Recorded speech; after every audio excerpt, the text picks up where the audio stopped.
अस्सलाम वालेकुम। बेटा, हमारा जो टॉपिक है वो बहुत ही इम्पोर्टेंट टॉपिक है, that is conservation of biodiversity.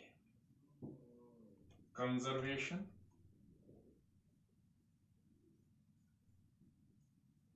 Of biodiversity.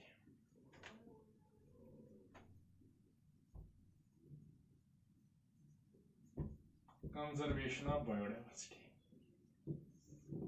बेटा बहुत ही अहम टॉपिक है, लेकिन बेटा इसमें जो हमें लिखना है बायोडाइवर्सिटी कंजर्वेशन में जो हमें लिखना है वो हम दूसरे टॉपिक में पढ़ेंगे। यहाँ पे हम बेटा सिर्फ इतना ही पढ़ेंगे कि बायोडाइवर्सिटी कंजर्वेशन है क्या actually. The present generation derive social, economical, remote, aesthetic benefits from biodiversity। हमने बेटा पढ़ा था इंपॉर्टेंस ऑफ बायोडाइवर्सिटी। हम बहुत कुछ बायोडाइवर्सिटी से हासिल करते हैं, फूड हासिल करते हैं जो हमने पहले पढ़ा था, इम्प्रूव्ड वेराइटीज करते हैं, ड्रग्स एंड मेडिसिन हासिल करते हैं, एंजॉयमेंट जो होती है हमारी वो भी बायोडाइवर्सिटी की वजह से है। So it is our responsibility, so it is equally important that biodiversity should be conserved। thus ये बहुत जरूरी है हमारे लिए कि हम इस बायोडाइवर्सिटी को कंजर्व करें, क्योंकि जो भी हमें चाहिए वो हम इसी बायोडाइवर्सिटी से हासिल कर सकते हैं। तो हमारा फर्ज बनता है कि हम इस बायोडाइवर्सिटी को कंजर्व करें। we should conserve this biodiversity। then what is the conservation of biodiversity? The conservation of biodiversity is the scientific management, is the scientific management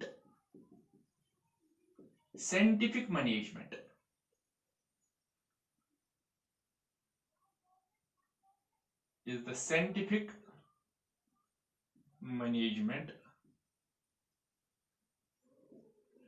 it is the scientific management, protection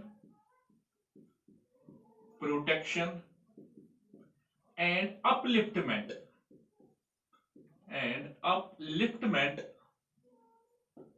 of biodiversity। This conservation can be defined as the protection, the upliftment or scientific management so as to maintain it at its optimum levels, ताकि ये optimum concentration पे रहे, optimum level पे रहे। optimum का मतलब है sufficient, ये डिक्रीज ना हो जाए। ये बायोडाइवर्सिटी, ये जो स्पीशीज है इनकी कंसंट्रेशन या उनका नंबर जो है वो डिक्रीज ना हो जाए, so as to maintain it at its optimum levels and to derive sustainable benefits, और बेनिफिट्स हासिल करनी। लेकिन क्या बेनिफिट है? सस्टेनेबल बेनिफिट्स, हमेशा के लिए, for present as well as for future generations. हमें भी फायदा मिलना चाहिए, हमें ये बायोडाइवर्सिटी कंजर्व करनी है, इसकी प्रोटेक्शन करनी है, इसकी अपलिफ्टमेंट करनी है, ताकि हमको भी फायदा मिले और जो आने वाली नस्लें हैं, जो आने वाली जनरेशंस है, उनको भी फायदा मिले। That is called as conservation. किसी चीज को क्या करना? प्रोटेक्शन देना, अपलिफ्टमेंट करना, या साइंटिफिक तरीके से इसकी मैनेज करना, ताकि ये हमें भी फायदा दे और ये आने वाली जनरेशन के लिए भी फायदेमंद साबित हो, उनको भी फायदा मिले इससे। That is called as conservation of biodiversity. बेटा अगर हम देखेंगे एट द रूट, बुनियाद क्या है?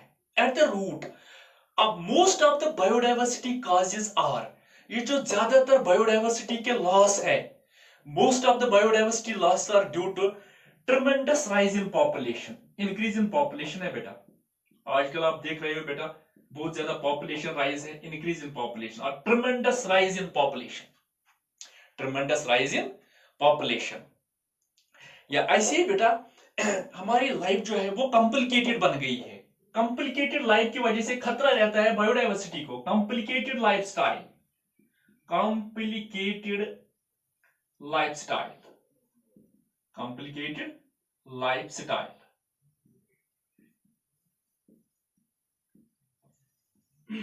बेटा पहले पहले हम बहुत से दुकान से कुछ चीजें खरीद के लाते थे। सपोज हम नमक लाते थे, चाय लाते थे, वो हमें यूजुअली जो कुछ वहां पे होता था, पेपर होता था, इसी में लाते थे। लेकिन आजकल पैक्स में आते हैं और हर दिन बेटा हमें ये पैक्स कुछ जरूरतें होती है, जरूरतें जिंदगी होती है, हम वो बाजार से लाते हैं, दुकानों से लाते हैं, वो पैक करके होते हैं। उनका जो पॉलिथीन है, जब हम यहाँ पे इस पॉलिथीन को डिस्ट्रॉय करते हैं या इस पॉलिथीन को छोड़ते हैं, किस पे, जमीन पे छोड़ते हैं, इससे क्या होता है, इससे जमीन पोल्यूट होती है, इससे बायोडाइवर्सिटी को नुकसान होता है, वाटर में फेंक देते हैं।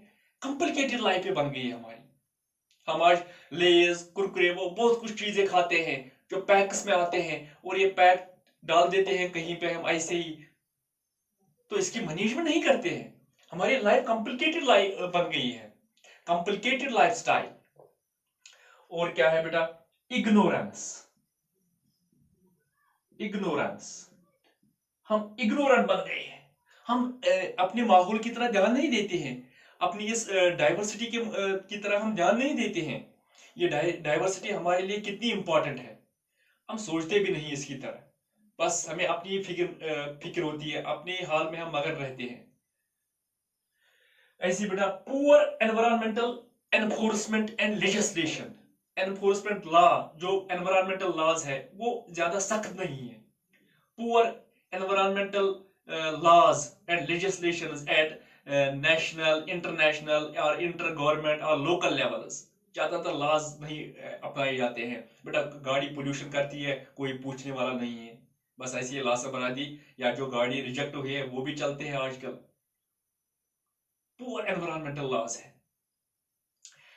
हाई कंज्यूमरिज्म, बेटा हम ज्यादा कंज्यूम करते हैं।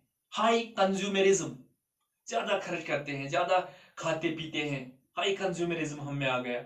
और जो हम बेटा देखते हैं वहां से जो वेस्ट निकलते हैं वो हम ऐसे ही डाल देते हैं कहीं पे।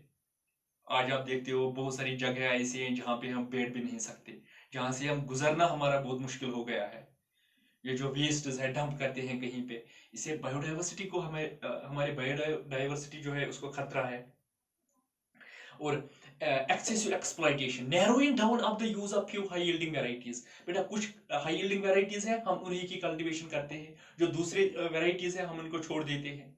नैरोइंग डाउन हमने किया, हमने कुछ स्पीशीज को मुंतखब किया, उन्हीं की कल्टीवेशन करते हैं, जिससे जो बाकी स्पीशीज थी, बायोडाइवर्सिटी थी, उनको खतरा लाक हो गया।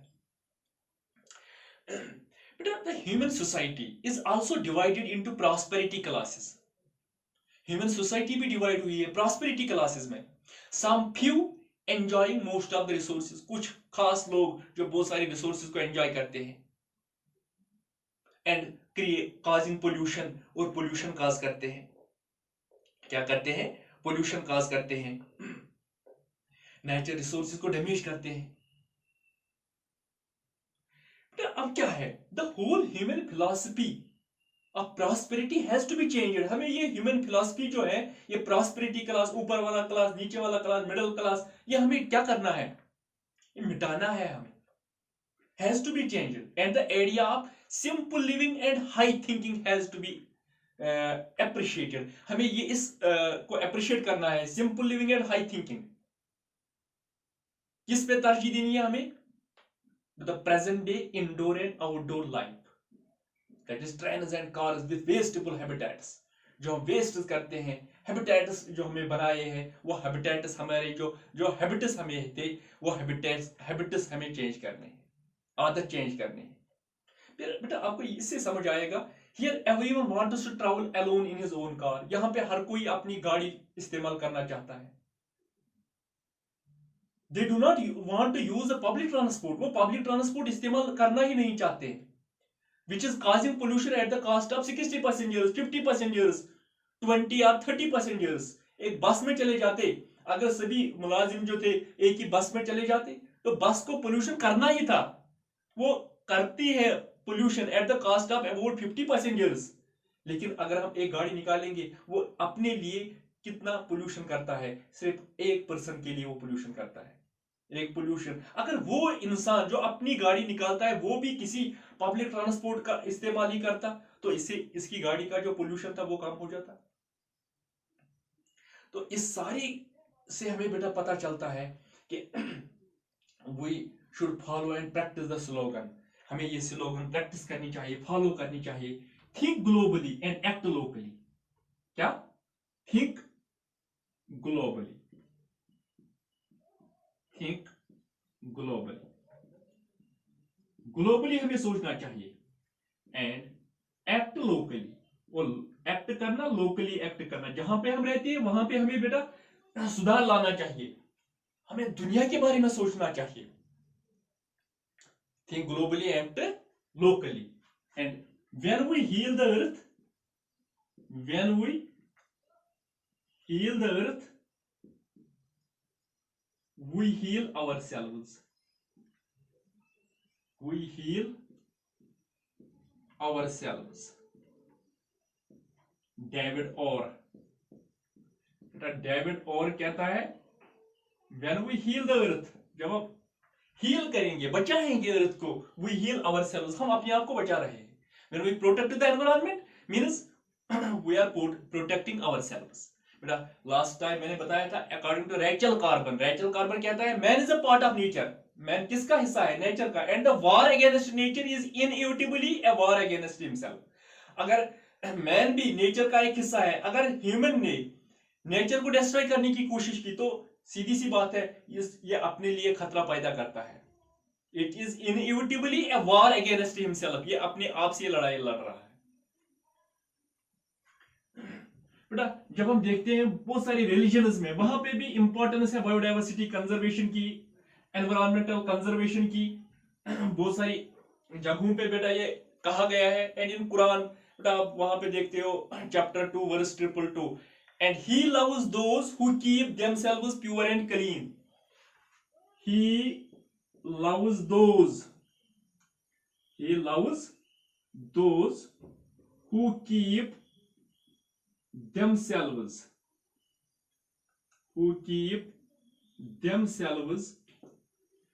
pure and clean, chapter 2 and verse 222, chapter 2 and verse 222, and he loves those who keep themselves pure and clean। Allah Almighty admits in this verse the purity of body. बेटा अपनी body को भी साफ रखना हमारे दिन में है। सोल, अपने सोल को भी, एंड सराउंडिंग्स, अपनी सराउंडिंग्स को भी साफ रखना। अल्लाह इसको पसंद करता है जो अपनी बॉडी, अपनी सोल और अपनी सराउंडिंग्स को क्या रखता है? क्लीन रखता है। बेटा ऐसे ही and what of the I dig out, what of the I dig out, what of the I dig out, what of the I dig out, let me not hurt thy vitals, let me not hurt thy vitals, let that grow quickly, let that grow quickly, let that grow quickly। Atharvaveda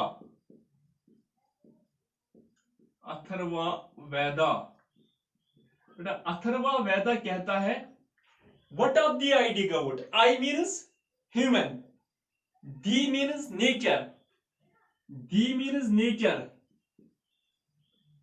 I means human। वो कहता है what of the I dig out, let me not hurt thy vitals, let that grow quickly। He warns humans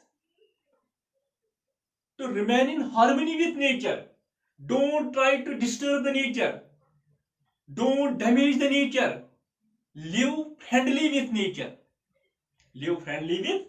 nature, Pope Paul VI at Stockholm Conference, Pope Paul VI at Stockholm Conference in 1972 says the resources and the environment, Pope Paul says the resources and the environment are for everyone। जितने भी resources है और ये environment है ये हर किसी के लिए है, they are the property of everyone, ये हर किसी की प्रॉपर्टी है। एनवायरनमेंट हर किसी की प्रॉपर्टी है, रिसोर्सेज हर किसी की प्रॉपर्टी है। सभी बेटा अपने फूड के लिए प्लांट इस्तेमाल करता है, एनिमल्स इस्तेमाल करता है, या environment, light, temperature, humidity, rainfall इसकी जरूरत होती है, ये हर किसी की प्रॉपर्टी है। Thus, it is our responsibility to protect them. ये हमारी रिस्पॉन्सिबिलिटी कि हम इन रिसोर्सेज और इस एनवायरमेंट को बचा के रखें, क्लीन रखें। बेटा Guru Nanak says creating days and nights, Guru Nanak says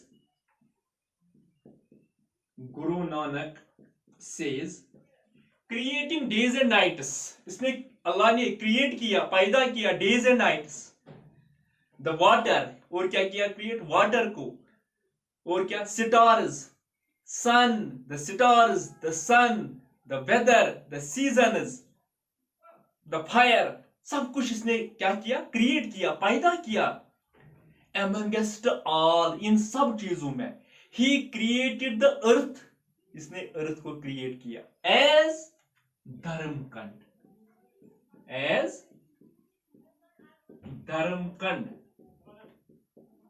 amongst all he created the earth as Dharamkhand. इनमें, इन सब में, सभी चीजें अल्लाह ने पैदा की। amongst all, इनमें, इन सब चीजों में, nights, days, fire, water, seasons,